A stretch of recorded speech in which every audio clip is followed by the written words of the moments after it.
Olá pessoal, eu me chamo Marcos Queiroz, para os que não me conhecem, e estamos aqui para trazer para vocês mais uma interpretação de contos de fadas, né? E com diversas interpretações, né? Tanto a interpretação simplista, né? Lúdica, etc., a interpretação psicológica, a interpretação moralista e também a interpretação esotérica, que não pode deixar de ter, né? Porque essa talvez seja menos conhecida de todos, e mais um conto dos irmãos Grimm, que nós vamos trazer aqui para vocês, e dessa vez vai ser Os Músicos de Bremen. Segurem aí, que logo depois da vinheta veremos essas interpretações, ok?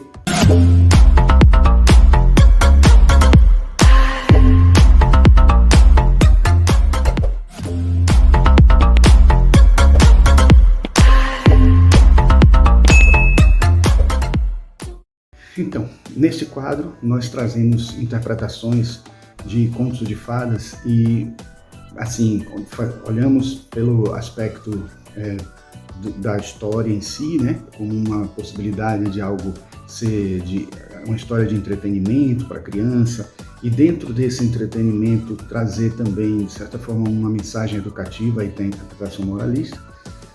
Um lado psicológico, que geralmente é uma interpretação assim, que vê os personagens como parte da psique humana, né? Partes como se fosse do nosso self, do nosso ego, da nossa persona, da nossa sombra. Então, nós vemos isso acontecer, e vários trabalhos de Jung e de Marie-Louise von Franz fazem alusão a estas interpretações.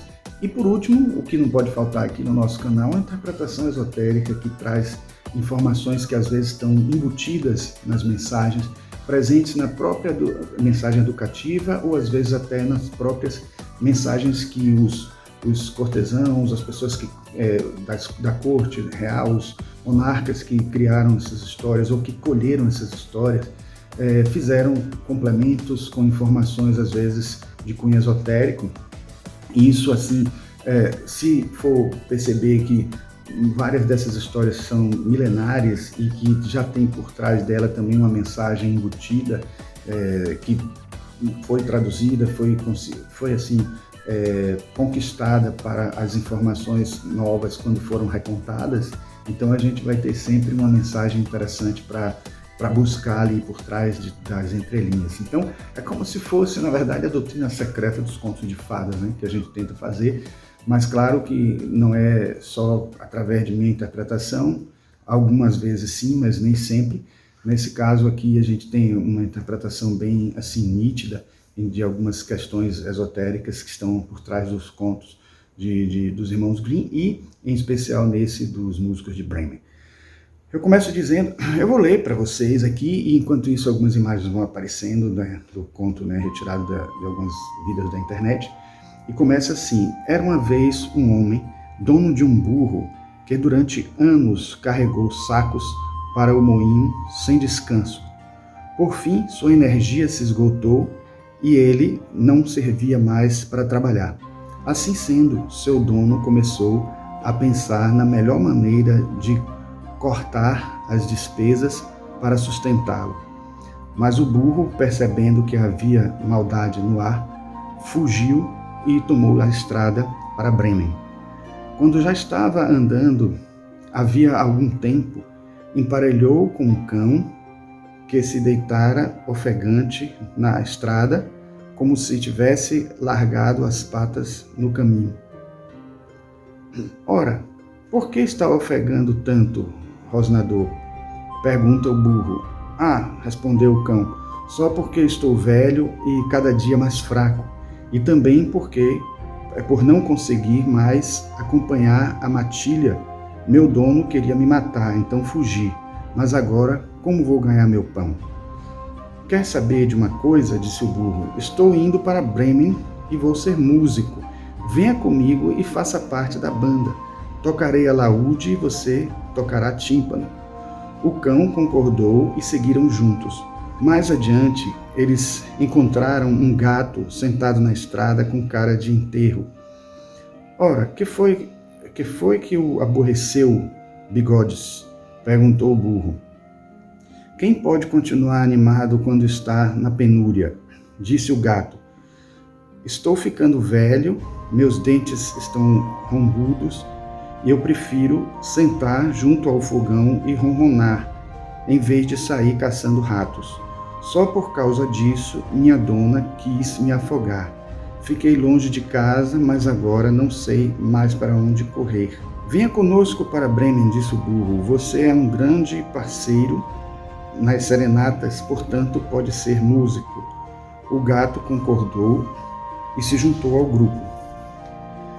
Em seguida, os fugitivos passaram por um quintal onde um galo estava sentado à porta do celeiro, cantando a todo volume. Você está cantando tão alto que o som perfura os tímpanos de quem passa, disse o burro. Que aconteceu? Ora, não é que eu não tenha profetizado bom tempo para o dia da anunciação, quando Nossa Senhora lava a roupinha do menino Jesus e quer secá-la. Mesmo assim, só porque as visitas de domingo estão vindo amanhã, minha dona não teve pena e mandou a cozinheira torcer meu pescoço hoje à noite para fazer uma canja. Por isso estou cantando agora a plenos pulmões enquanto posso. Venha, crista vermelha, disse o burro. É melhor vir conosco. Estamos a caminho de Bremen e lá terá melhor sorte. Você tem uma boa voz e quando fizermos música juntos, será de boa qualidade. O galo se deixou convencer e os 4 seguiram juntos. Não puderam, porém, chegar à cidade no mesmo dia, e à noitinha ainda iam atravessar uma floresta, onde decidiram passar a noite. O burro e o cão se deitaram embaixo de uma grande árvore. O gato e o galo se acomodaram nos ramos, com o galo voando até o alto da árvore, que para ele era o lugar mais seguro. Antes de dormir, ele olhou mais uma vez a toda a volta, em todas as direções. Inesperadamente pensou ter avistado uma luz brilhando à distância. Gritou para os companheiros que não muito longe parecia haver uma casa, pois estava vendo uma luz. Muito bem, disse o burro, vamos sair em sua direção, porque a hospedagem aqui é muito ruim. O cão, por sua vez, pensou que uns ossos ou uma carninha lhe conviriam. Então, os 4 começaram a caminhar em direção à luz e não tardou e viram brilhar com maior nitidez e ir crescendo até eles chegarem a um covil de ladrões fortemente iluminado. O burro, sendo o mais alto, aproximou-se da janela e espiou para dentro. — Que é que você está vendo, burro velho? Perguntou o galo. — Que é que estou vendo? Ora, uma mesa posta com comida e bebida deliciosa e ladrões sentados à volta se divertindo. É justamente o que nos conviria, disse o galo. Se estivéssemos lá, respondeu o burro. Então os animais se aconselharam quanto ao que fazer para expulsarem os ladrões. Por fim, conceberam um plano. O burro deveria tomar posição com as patas dianteiras no peitoril da janela, o cão deveria montar em suas costas, o gato subir em cima do cão e, por último, o galo voar e se empoleirar na cabeça do gato. Quando estavam assim equilibrados, a um sinal combinado, começaram a cantar. O burro azurrou, o cão latiu, o gato miou e o galo cocoricou. Então eles irromperam janela adentro, fazendo estremear as vidraças. Os ladrões se assustaram com o terrível estardalhaço, pensaram que, no mínimo, havia um demônio a atacá-los e fugiram para a floresta alarmadíssimos. Então os bichos se sentaram à mesa e se serviram conforme o seu gosto e comeram como se há semanas estivessem passando fome. Quando terminaram, apagaram a luz e procuraram onde dormir, cada qual de acordo com a sua natureza ou seu gosto. O burro se deitou em um monte de esterco, o cão atrás de uma porta, o gato no fogão, atrás das cinzas quentes, e o galo voou para as traves. E como estavam cansados da longa viagem, não tardaram a dormir. Depois da meia-noite, quando os ladrões viram de longe que a luz não estava mais brilhando e que tudo parecia quieto, o chefe do bando disse: não devíamos ter nos apavorado com um alarme falso, e mandou um dos ladrões ir examinar a casa. Encontrando tudo silencioso, o mensageiro entrou na cozinha para acender uma luz e, pensando que os olhos faiscantes do gato fossem carvões em brasa, aproximou um fósforo dele, mas o gato não estava de brincadeira. Saltou em seu rosto, bufou e arranhou-o. O homem se apavorou e fugiu. Ele tentou sair pela porta dos fundos, mas o cão, que estava deitado ali, se assustou e mordeu sua perna. Quando passou por cima do esterco, na frente da casa, o burro lhe deu um bom coice com as pernas traseiras, enquanto o galo, que acordou com a barulheira, muito descansado e alegre, gritou do seu poleiro: cocoricó. Diante disso, o ladrão voou para o chefe mais depressa que pôde e disse: tem uma bruxa sinistra na casa que me assoprou e me arranhou com as unhas compridas. Atrás da porta tem um homem armado que me esfaqueou. No quintal tem um monstro negro que me golpeou com um porrete. E no telhado está sentado um juiz que gritou: tragam o tratante aqui. Por isso saí correndo o mais depressa que pude. Daquela noite em diante, os ladrões não se arriscaram a voltar a casa, o que agradou tanto aos 4 músicos de Bremen que eles não quiseram mais sair de lá.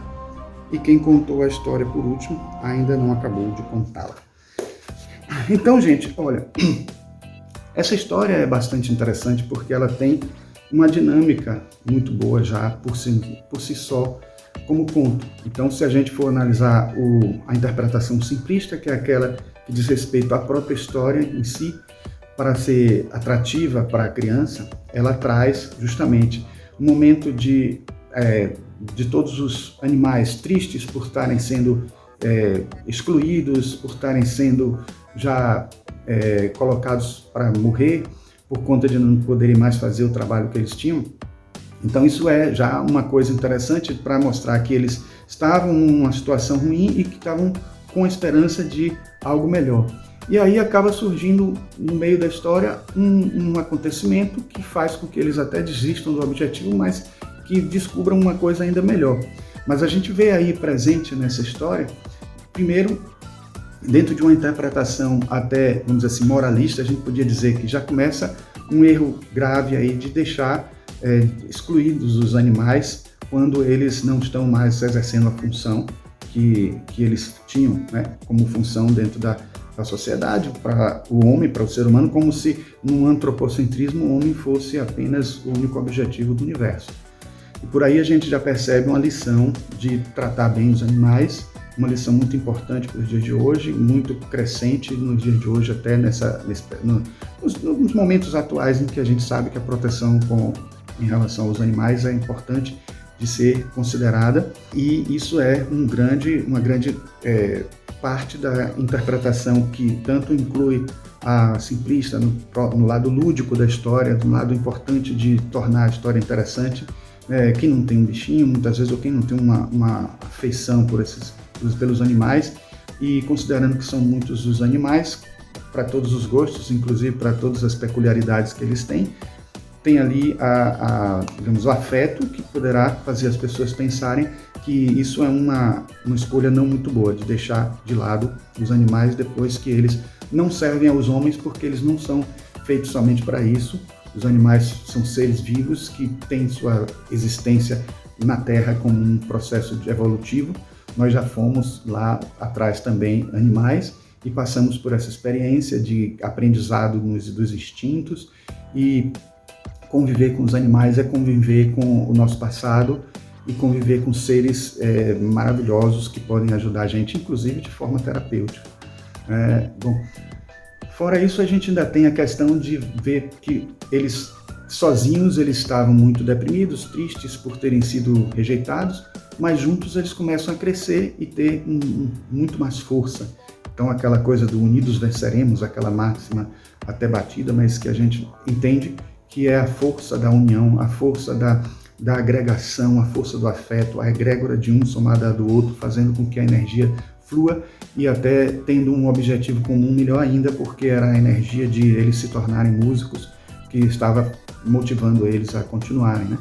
Por mais que surgisse no caminho uma outra possibilidade, né? Na ideia de crescer, de melhorar em relação ao que tem à volta deles, eles provaram que mesmo eles não sendo muito tão aceitos assim pelos seres humanos, eles tinham valores fantásticos que podiam conduzir sozinhos a vida deles e usando as habilidades que eles tinham, peculiaridades grandes. Aí a gente pode até, juntando, misturando as interpretações, a gente pode dizer que dentro do lado esotérico, os animais têm sim a ajuda de seres, né, de devas, de seres angelicais, e que a gente viu em dado momento eles usando o intelecto deles, por mais que a gente diga assim, é um intelecto ainda não tão desenvolvido, mas existe o intelecto nos animais, eles usando esse intelecto para poder conseguir juntar as forças e realizar uma tarefa, e depois, mesmo eles não tendo planejado, as peculiaridades de cada um ajudaram para que eles conseguissem o objetivo, que seria de espantar aqueles ladrões, né? Fazendo eles pensarem até coisas erradas em relação ao que tinha acontecido. E do lado dos ladrões, a gente tem a interpretação daquela precipitação que nós temos, né? De concluir as coisas a partir do que a gente percebe, das nossas percepções, o medo misturado aí com todo esse processo. Numa interpretação psicológica bem junguiana, a gente diria que cada animal desse corresponde a um instinto nosso que precisa ser desenvolvido e que às vezes a gente, com o envelhecimento, a gente não consegue mais usar eles e eles até não nos ajudam tanto.